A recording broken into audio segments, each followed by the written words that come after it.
சுருக்கமாக சொல்ல முயற்சி பண்ணுறேன். இந்த கதையை நான் 2 தளத்தில் படித்தேன். ஒன்று வந்து எல்லோரும் எல்லாரும் படிச்சிருப்போம்.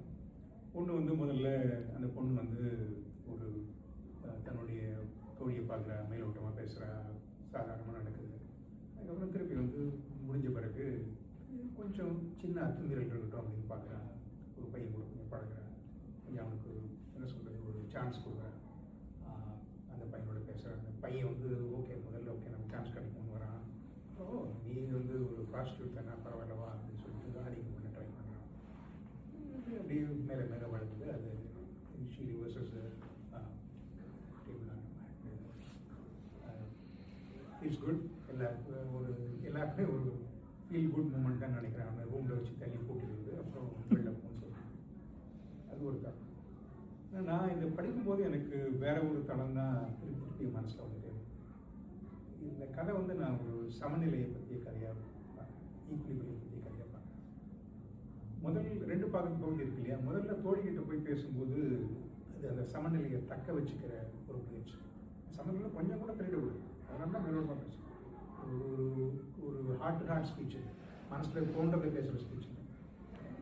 நீ எப்படி இருக்க, நான் எப்படி இருக்கேன், அந்த சினிமா பார்த்து இந்த சினிமா பார்த்து, இந்த பாட்டு கேட்டு அந்த பாட்டு கேட்டு மேலோட்டமாக பேசிட்டு ஏதோ டைம் பாஸ் பண்ணிவிட்டு, எந்த விதத்துலையும் நான் உன்னுடைய எல்லைகளை என்னுடைய கோட்டை மீறி உங்கள் எல்லைக்குள்ளே வந்துட மாட்டேன், நீ எல்லைக்குள்ளே வந்துடக்கூடாது அப்படிங்கிற மாதிரி பேச்சு. அந்த எங்களுக்குள்ளே இருக்கிற அந்த சமநிலையை தாண்டிடக்கூடாது அப்படிங்கிற அது முடிஞ்சிச்சு. நம்ம எல்லாருக்கும் ஒரு இது அனுபவம் இருக்கும். ரொம்ப கஷ்டப்பட்டு அப்படியே மெயின்டைன் பண்ண ட்ரை பண்ணிட்டு இருக்கோம் ஒரு இதை.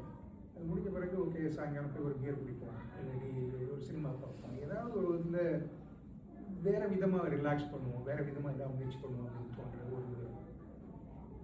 அதை அவளுடைய அவளோட சமநிலையை அங்கே மீறுற முயற்சியாக தான் அந்த பையனுக்கு அவள் கொடுக்குற சிந்தனை நான் பார்க்குறேன். அது அந்த ஈக்குலிபிரியத்தை பார்க்கும்போது முதல்ல அந்த இவ கை உயர்ந்திருக்கு, அவங்க கை தாழ்ந்துடும் அப்படின்னாலும், அப்புறம் 2 பேரும் அங்கே போய் காஃபி குடிக்கிறாங்க, நான் ப்ராஸ்டியூட் அப்படிங்கிறாங்க, உடனே இவங்க கை மேலே போய் இவங்க கை கேட்குது. அது அவளுக்கு ஒரு விளையாட்டாக இருக்குது. சமநிலையை உடைக்கிறது, சமநிலையை மாற்றுறது, அவளுக்கு ஒரு விளையாட்டாக ஒரு அத்துமீறல் இருக்குது, அதில் கொஞ்சம் பாதுகாப்பின்மை இருக்குது. இருந்தாலும் அது ஒரு இன்ட்ரெஸ்டிங் விளையாட்டு. ஒரு ஷாட்டுக்கு போயில 4 ஷாட் குடிக்கிறோம் தான் மாறிடலாம்னா இருந்தாலும் சில பண்ண தான் பண்ணுறோம்.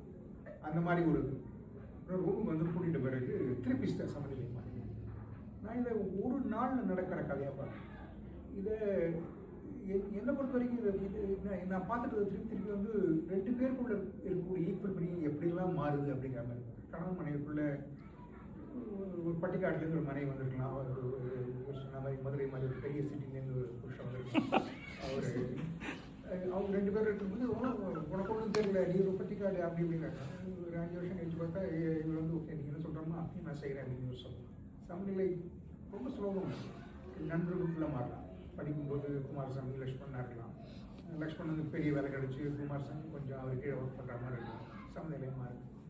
சமநிலை மாறுற அந்த ஈக்குலிபிரியம் வந்து ஒரு இரவில் மாறுறது மட்டும் இல்லை, வாழ்க்கை பூரா மாறுற 2 பேருக்குள்ளே மாறக்கூடிய ஒரு கதையாக தான் நான் இதை என்னுடைய தளத்தில் 2ஆவது தளத்தில் படித்தேன். அந்த தளத்தில் பார்க்கும்போது இந்த கதையுடைய கிராஃப்ட் ரொம்ப அழகாக இருக்குது. முதல்ல வந்து சமநிலை மாறக்கூடாதுன்னு ஒரு முயற்சி, அதுக்கப்புறம் சமநிலையை மாற்றுற ஒரு முயற்சி. அது ரொம்ப அழகாக டவுட் இல்லை. அந்த அந்த அந்த கிராஃப்ட் ரொம்ப அழகாக. என்னுடைய கண்ணோட்டத்தில் வந்து இந்த முறை நம்ம எடுத்துக்கிட்ட 4 கதைகளுமே வந்து படிக்கக்கூடிய கதைகள் தான். ஆனால் என்னோட கண்ணோட்டத்தை அது படித்தே ஆக வேண்டிய கதைகள் இல்லை, ஒரு புகழ்மிக்க லெவல் கதைகளோ இல்லை டேமோ லெவல் கதைகளோ இல்லை அப்படின்னு எனக்கு தோணுது. ஆனால் இருக்கிற கதைகளில் ஏதாவது அந்த லெவலுக்கு கொஞ்சம் அருகில் வரும்னா அது என்னை பொறுத்த வரைக்கும் இந்த கதை.